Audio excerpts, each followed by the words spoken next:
Oh, if only I weren't the one in charge.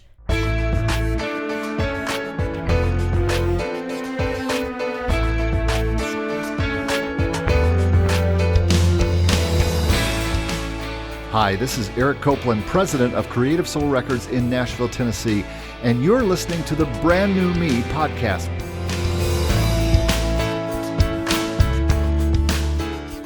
Welcome to episode number 126 of the Brand New Me podcast. This week, I'm going to give you some tips on how to survive when you have an idea or a dream and you go after it, and partway through you find yourself going, wow, this is way bigger than I imagined, and there's a lot more work involved than I thought.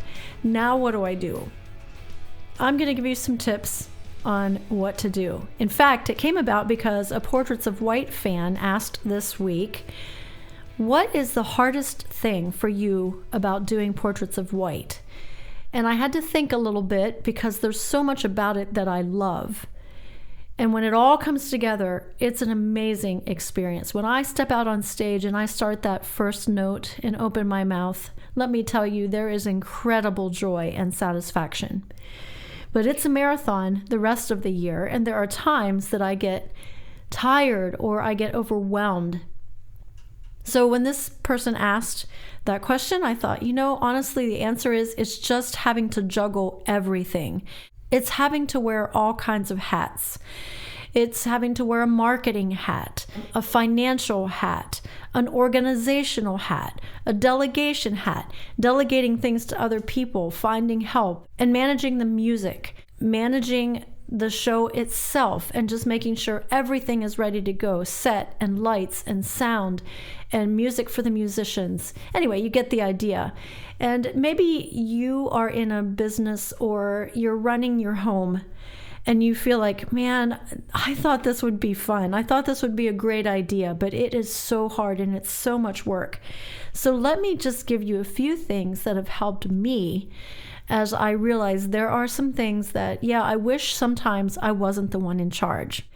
I had a few jobs in my life where I just showed up and I punched a time clock and I did the work. I worked hard. I loved it. I'd punch the clock and go home and done. Yeah, there were some things that were stressful maybe about the jobs, but at the end of the day, it was not my responsibility. When you run your own business or you pursue a dream, you have to be the one that makes it happen. Now, do you pray and trust God? Of course. I'm just assuming that we already know that. I'm just talking about still as a human being, we have work to do, even when it's work that we love. So here's a couple tips maybe to help you if you're feeling stressed and feeling like I kind of wish I wasn't the one in charge. I heard something recently that has really been helping me, and I want to share it with you. It came from Dan Miller, who runs the 48 Days Eagles community, which I'm a part of. It's an online entrepreneurial community, and I love it. They challenge me, they support me, they cheer me on, and I'm learning so much. But this is something that Dan has been saying over and over that's been helpful. Don't fall in love with the plan, fall in love with the dream. Oh, I love that. COVID has been a great teacher in that it just has blown so many plans of mine out of the water, but it's opened up new opportunities. But don't get attached to the plan. Fall in love with your dream. And my dream is to help people get through the holidays. My dream is to offer a meaningful night of entertainment and fun and inspiration as we move into the holidays. To get together in a room with a great group of musicians, a hungry audience who just wants to be entertained and moved and transformed, and just stay together for an hour or two and experience something very meaningful. That's my dream. So even doing these videos and podcast episodes and having to answer questions from fans has been good for me because it's made me dig deep and remember why I started this in the first place. And I have to keep that passion alive. You, listeners like you, help me foster and nurture that passion and keep it alive. And remember that in spite of all the work that comes with my dream, it's really about the dream. So there you go. Don't fall in love with the plan, fall in love with the dream. Number 2, remember the why. Was your vision originally to help people with money? Maybe you wanted to create meaningful events. You're an event planner. Maybe you fix people's stuff. You're like my husband, you're a welder, a machinist. You help people get their machines and their things back up and running. Maybe you want to counsel others. You've had such a passion to sit in a room and listen to others and then try to help them sort out their life and get back on their feet. Maybe you just love to lead people. You have a passion to be a pastor and to help people. Perhaps you have the gift of service and you're most happy when you're serving. But maybe you've signed up for too many things and you're getting burned out. Maybe you need to let go of some things, but maybe you just also need to go back and remember the why. Why do you serve people? Number 3, here's a suggestion. Find some help. I am so grateful for some people that have come alongside of me. They've watched what I'm doing and they've said, how can I help? And I just want to give a tribute especially to Cheryl Kennedy, who for 8 years has helped me, not just with Portraits of White, but with other things music related. And she's such an organizational person and she loves to help and she loves to take things and make order out of them. She has been amazing. It's challenging sometimes for me to ask for help. Not because I don't want to delegate, because I just don't want to bother people with my stuff. But then I have to go back to the why am I doing this? What was my original dream? So that's my tip. Find some help. Are there some people that you could ask to help you out? If you're in the position to hire people, perhaps you need to hire someone to help you so that you can continue following your dream and not get so caught up in the plan.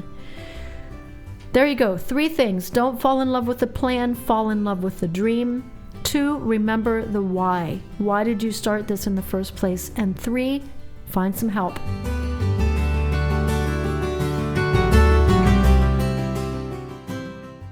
Hey, before I share this week's journal entry, I just wanted to remind you, please go to my YouTube channel, youtube.com/FrancisDrost, and subscribe to my YouTube channel and watch the videos that I'm creating every week behind the curtains, bringing people along in how you plan a Christmas show. Some of you are getting back to me and saying, we love this, and you're answering my questions that I ask. You're letting me know how your journaling is going. I love that. So please keep engaging. That's just so helpful to an artist.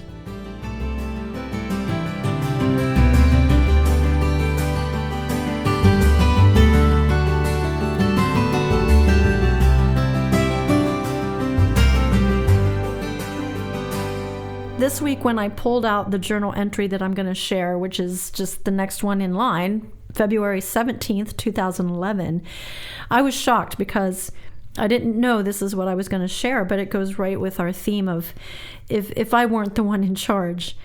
Sometimes I think if I weren't in charge, life would be easier. In fact, I just told my husband the other night, I wish I had someone to just come and cook our meals and make sure we're always eating healthy and what we should eat. And he said, well, you know, there are those meals that come in boxes that would help you. I said, I know, but I still have to fix those. So what I would like is someone who would actually say, this is what you should be eating. This is a good combination of foods. I've prepared it for you. Come and sit down to your meal. And then I could go on about my work, but that's not the reality. Speaking of if I weren't in charge, listen to this journal entry.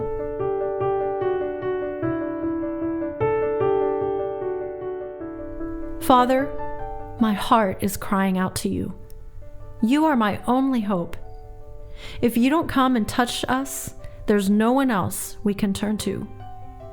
I come seeking you today, seeking to know more of your love, seeking to be changed by your love, and asking the same on behalf of my husband.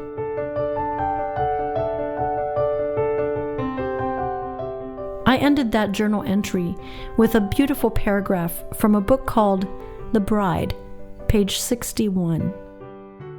You must not trust in your ability to be good or to live a perfect life, but rather trust in your King's ability to be your strength, your source, your everything. This is the only true security there is. You will become all that you were created to be, not because of your strength or determination. Remember the lilies of the field? They neither toil nor spin, and your Father adorns them with garments much finer than King Solomon's. If He adorns the flowers in such a glorious way, how much more will He do for you, the one He loves?